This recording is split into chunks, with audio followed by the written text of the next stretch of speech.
મિત્રો, પરિણીત મહિલાઓએ આ દિવસે ક્યારેય પણ વાળ ન ધોવા જોઈએ, નહીં તો તમને પસ્તાવો થશે. આ સાથે જ આપણે જાણીશું કે કેવી રીતે પરિણીત મહિલાઓ તેમના વાળને ધોયા વિના ઉપવાસ કરી શકે છે અથવા કોઈ પૂજા અથવા શુભ કાર્યમાં ભાગ લઈ શકે છે. સાથે એ પણ જાણીશું કે મહિલાઓની એવી કેટલીક ભૂલો વિશે જેના કારણે ઘરનો વિનાશ થાય. હિન્દુ ધર્મમાં લગ્ન અને અંતિમ સંસ્કાર સિવાય પણ ઘણી એવી પરંપરાઓ આજે પણ વિદ્યમાન છે. તેથી જ પરિણીત મહિલાઓએ પ્રતિ દિવસ કોઈ પણ કામ કરતા પહેલા શુભ અને અશુભનું ખાસ ધ્યાન રાખવું જોઈએ. મિત્રો, તમે જાણતા જ હશો કે વિવાહિત મહિલાઓ દ્વારા વિશેષ દિવસ છોડીને ધર્મશાસ્ત્રમાં તેમના વાળ ધોવાને નિષેધ માનવામાં આવ્યું છે. મિત્રો, અઠવાડિયાના કેટલાક ખાસ દિવસો જો પરિણીત મહિલાઓ તેમના વાળ ધોવે છે તો તેમના પતિ પર મુસીબત આવી શકે છે અને તમારા બાળકો અને પરિવારને પણ તકલીફ પડી શકે છે. તો મિત્રો, ચાલો જાણીએ કયા છે તે દિવસો.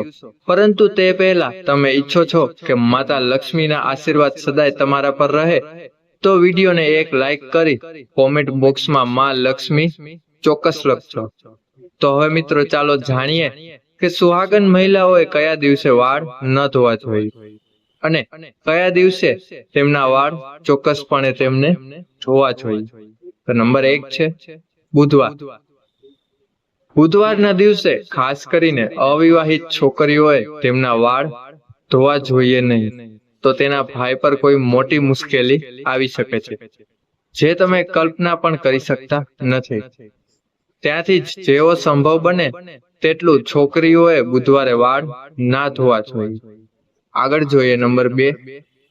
જો કોઈ પરિણીત મહિલા ગુરુવારે વાળ ધોવે છે તો તેના પતિની ઉંમર ઘટતી રહે છે અને પુરુષોને પણ ગુરુવારના દિવસે નખ, વાળ વગેરે ન કાપવા જોઈએ અને ન તો ગુરુવારે કપડાં વગેરે ધોવા જોઈએ અને ન તો ઘરને પોતું મારવું જોઈએ. જો તમે આવું કરો છો તો તમારા પરિવાર પર મોટી આફત આવી શકે છે. નંબર 3, સોમવાર. જો કોઈ વિવાહિત મહિલા સોમવારે પોતાના વાળ ધોવે છે તો તેની પુત્રીઓ અને પુત્ર પર કોઈ મોટી સંકટ આવવાની સંભાવના છે. પરિવારમાં કોઈ મોટી આફતનો સામનો કરવો પડી શકે છે. આવી સ્થિતિમાં પરિણીત મહિલાઓએ ક્યારેય પણ પોતાના વાળ સોમવારના દિવસે ન ધોવા જોઈએ. પરિવારને સંકટથી બચાવવા માટે સોમવારના દિવસે મહિલાઓએ આ નિયમોનું પાલન અવશ્ય કરવું જોઈએ. ચાલો હવે જાણીએ કે કયા દિવસે મહિલાઓએ વાળ અવશ્ય ધોવા જોઈએ. મિત્રો, શુક્રવારના દિવસે પરિણીત મહિલાઓએ પોતાના વાળ ધોવા જોઈએ. આમ કરવાથી ઘરમાં બરકત આવે છે અને સુખ સમૃદ્ધિમાં વધારો થાય છે. જેમ મહિલા શુક્રવારના દિવસે પોતાના વાળ ધોવે છે તેમના પતિ જલ્દી ધનવાન બને છે. મિત્રો, જો કોઈ કારણસર તમે તમારા વાળ ધોઈ શકતા નથી અને આવી સ્થિતિમાં તમારે કોઈ કાર્ય અથવા કોઈ પૂજા વિધિમાં હિસ્સો લેવાનો છે અથવા તો કોઈ વ્રત કરવાનું છે તો વાળ ધોયા વિના પણ ભાગ લઈ શકો છો. આ માટે પરિણીત મહિલાઓએ તેમના માંગ પર સિંદૂર લગાવવું જોઈએ અને તે પછી તમે તમારા વાળ ધોયા વિના કોઈ પણ પૂજા અથવા તો ધાર્મિક કાર્યમાં ભાગ લઈ શકો છો. પુરુષો માટે ધાર્મિક કાર્યમાં જતા પહેલા વાળ ધોવા જરૂરી છે. મિત્રો, મહિલાઓના માંગના સ્થાનને ગંગા સ્થાન માનવામાં આવે છે.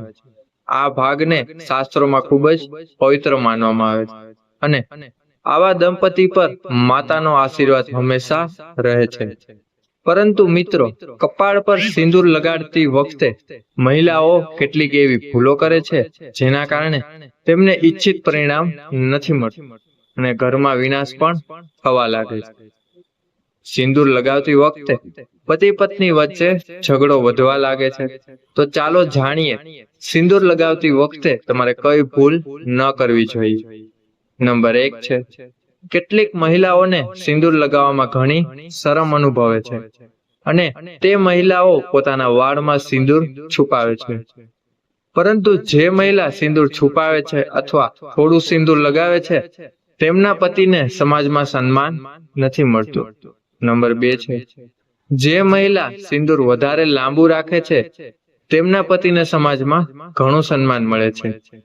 તેમના પતિઓનું સર્વત્ર સન્માન થાય છે અને તેમના ધ્યેયો સિદ્ધ કરવામાં સફળ થાય છે. તેવી જ રીતે કેટલીક અન્ય બાબતો છે જે એક પરિણીત સ્ત્રીએ હંમેશા ધ્યાનમાં રાખવી જોઈએ. મિત્રો, માત્ર એક જ સ્ત્રી ઘરની માલિક છે અને તેની પ્રગતિનો માર્ગ મોકળો કરે છે. પરંતુ કેટલાક એવા કામ છે જે મહિલાઓએ ભૂલથી પણ ન કરવા જોઈએ. તો દેવી લક્ષ્મી તેમના ઘરથી દૂર જાય છે જો તેઓ આવું કામ કરે છે તો. નંબર 1, જો મહિલાઓ જાતે જ ઘર સાફ કરતી હોય તો સૂર્યોદય પછી ઘરની સાફ સફાઈ કરવાથી ઘરમાં દરિદ્રતા આવે છે. ઘરમાં સૂર્યોદય પછી સાવરણી ન મારવી જોઈએ. નંબર 2, સૂર્યોદય પછી વાળમાં કાસ્કો લગાવવાથી ઘરમાં દરિદ્રતાનો વાસ થાય છે. સાંજના સમયે વાળમાં કાસ્કો કરવાથી બચો. આનાથી માતા લક્ષ્મી ક્રોધિત થઈ શકે છે. નંબર 3, મહિલાઓએ રસોડામાં સ્નાન કર્યા પછી જ પ્રવેશ કરવો જોઈએ. સ્નાન કર્યા વિના રસોડામાં પ્રવેશવું જોઈએ નહીં. નંબર 4, એવું ઘર જ્યાં ઘરની મહિલા હંમેશા ક્રોધિત રહે છે એવા ઘરોમાં લક્ષ્મી ક્યારેય પણ પ્રવેશ કરતી નથી. નંબર 5, એવું કહેવાય છે કે ઘરની મહિલાઓ દ્વારા ક્યારેય પણ સાવરણીને લાત ન મારવી જોઈએ. નંબર 6, ક્યારેય પણ રસોડામાં ખોટા વાસણ ન રાખવા જોઈએ. કેટલીક મહિલાઓને આવી આદત હોય છે કે રાતના ખોટા વાસણો સવારે ધોવે છે અને રાત્રે સૂઈ જાય છે. તો આવા ઘરમાં ક્યારેય દેવી લક્ષ્મીનો વાસ નથી થતો. આ ઘરમાં દરિદ્રતા અને દુઃખનું કારણ બને છે. નંબર 7, કોઈ પણને તમારા સિંદૂરને ડબ્બી ક્યારે પણ ન આપવી જોઈએ. પરિણીત મહિલાઓએ ક્યારે પણ પોતાના સિંદૂરની ડબ્બીને જેમાં તેમાં તમે તમારા માટે સિંદૂર રાખો છો તે અન્ય કોઈ સ્ત્રીને ન આપો. અને કોઈનો સિંદૂર પણ તમારે ન લગાવવું જોઈએ. અને જ્યારે તમે સિંદૂર લગાવો છો તો તેને હંમેશા એકલા અથવા તમારા માથા પર પલ્લું રાખીને લગાવો, નહીં તો તમને ખરાબ નજર લાગી શકે છે. પતિ સાથેનો તમારો સંબંધ પણ બગડી શકે છે. પોતાના હાથની બંગડીઓ અને તેમણે પહેરેલી પાયલ કોઈની સાથે શેર કરવી જોઈએ નહીં. અને ખાસ કરીને ભૂલથી પણ કોઈની સાથે તેમની પાયલ વેચવી જોઈએ નહીં. આવું કરવું ખૂબ જ અશુભ માનવામાં આવે છે. ઉપરાંત તમારા કપાળની બિંદી કોઈને પણ ન આપવી જોઈએ.